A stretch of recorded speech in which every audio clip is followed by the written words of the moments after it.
La zone forestière, généralement, on les reconnaît parce que du point de vue nourriture, parce que c'est pas toujours le même comportement, ce ne sont pas les mêmes habitudes alimentaires, parce qu'on mange beaucoup de feuilles, tout ce qui est crudité, etc. Ce sont des sols beaucoup plus riches.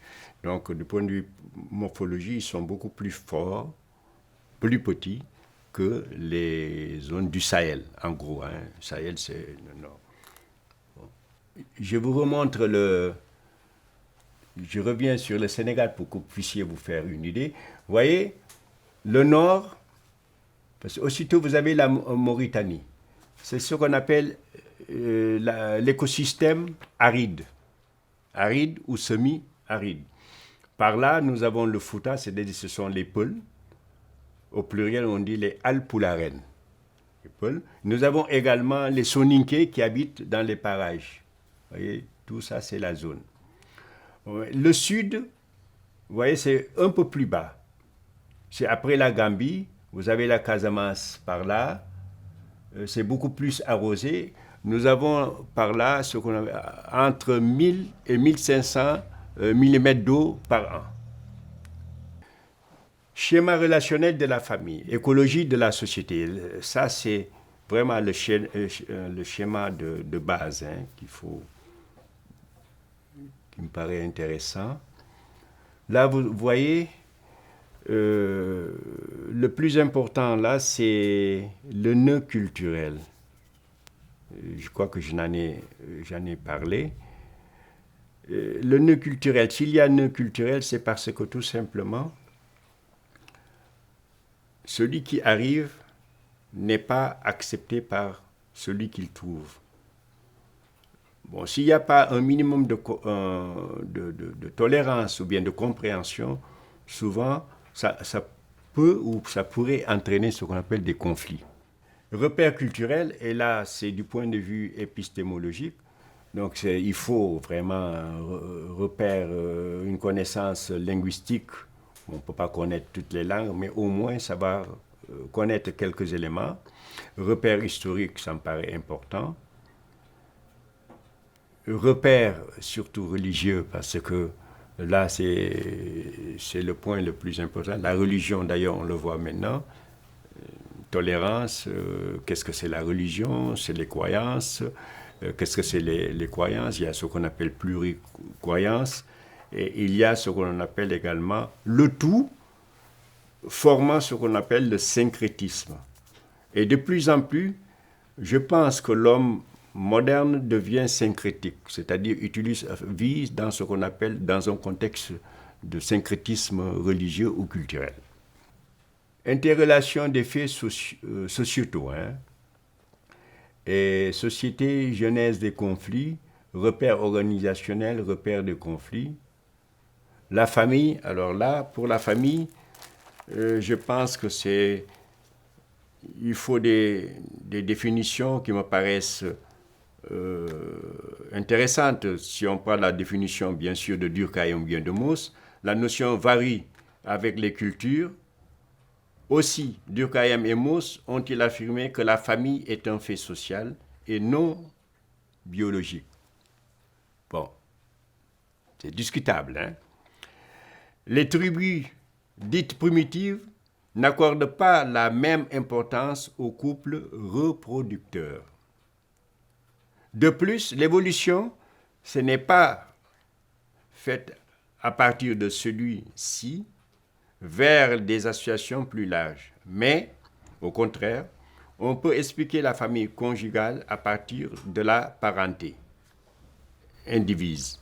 Bon, c'est ce que Claude Lévi-Strauss a essayé de reproduire sur les systèmes de parenté. Mais on a voulu en faire ce qu'on appelle une donnée universelle. Alors là, il faut être très prudent. Et je le dis même aux certains qui assistent à des conférences, faut pas. C'est vrai, le travail de Claude Lévi-Strauss sur le système de parenté est intéressant. Il faut le prendre en tant comme un instrument de travail. Et maintenant, il faut travailler ce qu'on appelle la démarche critique, parce qu'on ne peut pas tout transposer dans tel ou tel. En alignement, voilà. schéma organisationnel de la famille. Nous avons famille agnatique.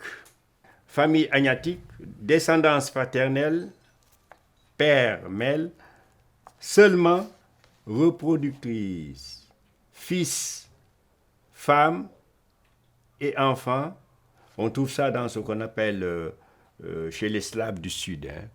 Bon, ça c'est un auteur qui est très compliqué à prononcer, c'est Radcliffe Brown. Si vous prenez le nom à partir de ça, qui a fait des analyses depuis un certain temps. La polygamie, ça tout le monde sait ce que c'est. Hein, bien sûr, de plus en plus d'ailleurs, et c'est ça qui est terrible, je prends l'exemple du Sénégal, des femmes qui, ma foi, pour des raisons X, surtout, on trouve ça beaucoup plus chez les intellectuels, curieusement, pour une raison très simple. Il ne faut pas les blâmer. Des femmes qui se sont sacrifiées, qui ont fait des études, des avocats, tout ça, arrivées à un certain âge, vous savez que la population, disons, les sociétés africaines, c'est à partir de 15 ans, généralement, qu'on commence à proposer ce mariage. Ces femmes, ne trouvant pas un époux, sont obligées de se numéroter. C'est une expression. On devient numéro 2, numéro 3, numéro 4. Ces femmes qui, à l'époque, condamnaient la polygamie, mais puisque dans une société, disons, très fermée, il est difficile de concevoir que la femme puisse rester seule, sans, disons, sans mari. Mais attention, là, il n'y a pas ce qu'on appelle le Pax ou bien l'union libre, etc. Ça n'existe, ce sont des nouveaux éléments qui n'existent pas dans les sociétés dites africaines.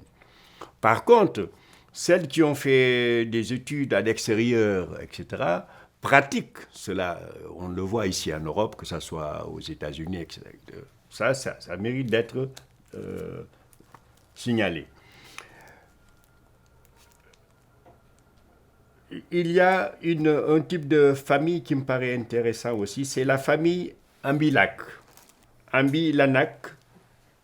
Le mari, et ça c'est dans les sociétés traditionnelles, tu vois, le mari est subordonné à l'ordre, l'agrégat familial de sa femme. Autrement dit, que cet homme-là, il demeure prisonnier, plus ou moins, entre griffes.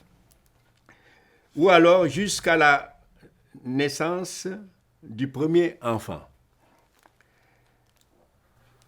Une particularité aussi de ce système, ou alors de ce schéma organisationnel, c'est le problème de la polyandrie.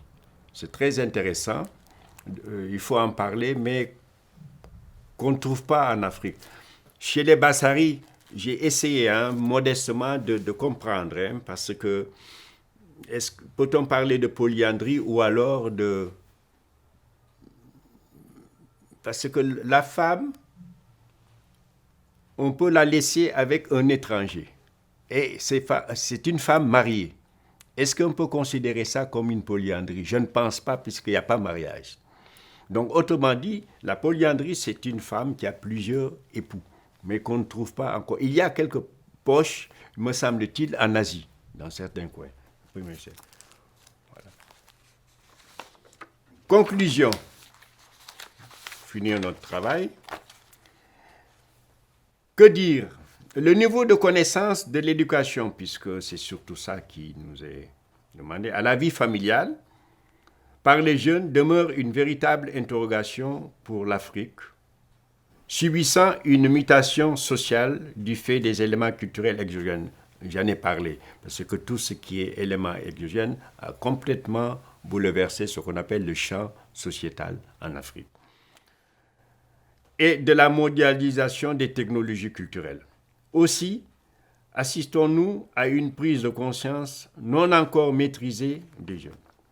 Des aspects insuffisamment connus concernent ceux liés à l'implication des jeunes dans la gestion de l'environnement, le respect de la solidarité entre filles et garçons et l'accès des filles aux responsabilités. Je crois que c'est ça la base fondamentale. De plus en plus, il faut reconnaître qu'il y a des efforts qui sont effectués. Dès qu'on associe, vous avez même des femmes qui maintenant au Sénégal, tout au moins, font de la mécanique. C'est très rare. Mais difficilement pour convaincre les parents. Ah, li du liggéey jigéen, ça veut dire ça, ce n'est pas le travail d'une fille. Parce que c'est d'abord toujours la graisse sale, tout ça. Boo ko defee liggéey bi, je vais traduire, doo am jëkkër. Ça veut dire que si tu empruntes ce chemin, ce métier, tu n'auras jamais un mari. Et donc il y a toujours c'est le canot de la beauté, tout ça qui agresse le monde. Bon, voyez. S'agissant des changements provoqués par l'éducation à la vie familiale chez les jeunes, on peut retenir que les jeunes, dans leur majorité, ont manifesté un changement dans leur comportement, en particulier dans le domaine de la prévention, puisque vous en parlez, des IST, du VIH-Sida, des déviances et optent un comportement plus responsable. L'ensemble des changements espérés et souhaités touche une minorité de jeunes dotés d'une réflexion assez critique. Les obstacles au changement souhaités de comportement et d'attitude sont d'ordre social, culturel, économique, etc. En effet, beaucoup de jeunes reconnaissent subir des influences diverses, la religion, puisqu'on en a parlé, la famille, les valeurs et coutumes traditionnelles qui ne favorisent pas le changement. Et c'est ce qui explique souvent pour les professionnels qui ont du mal, surtout scolaires, qui sont dans les établissements. Ces jeunes qui arrivent, qui veulent regarder la télévision avec les parents, mais leur proposent d'autres. Donc il y a souvent des conflits. Il me semble que les professionnels devraient beaucoup plus s'approcher des parents dans un premier temps, discuter avec eux. C'est à partir de là qu'on peut déblayer ce qu'on appelle le terrain. Les jeunes, il ne faut pas tout de suite s'en prendre aux jeunes, mais il faut plutôt contourner les jeunes parfois avec beaucoup de souplesse, discuter, faire appel aux parents, surtout père et mère, parce que généralement, ce sont plutôt les papas qui vont aux rencontres et empêchant ainsi certaines femmes d'y aller. Voilà ce que j'ai voulu, disons, dire, ma modeste contribution, parce que c'est un sujet très vaste et je regrette tout simplement de ne pouvoir, disons, assister, disons, au colloque. J'ose espérer que nous allons continuer à travailler sur justement cette problématique complexe. Je vous en remercie et je reste à votre disposition pour des informations ou même des documents.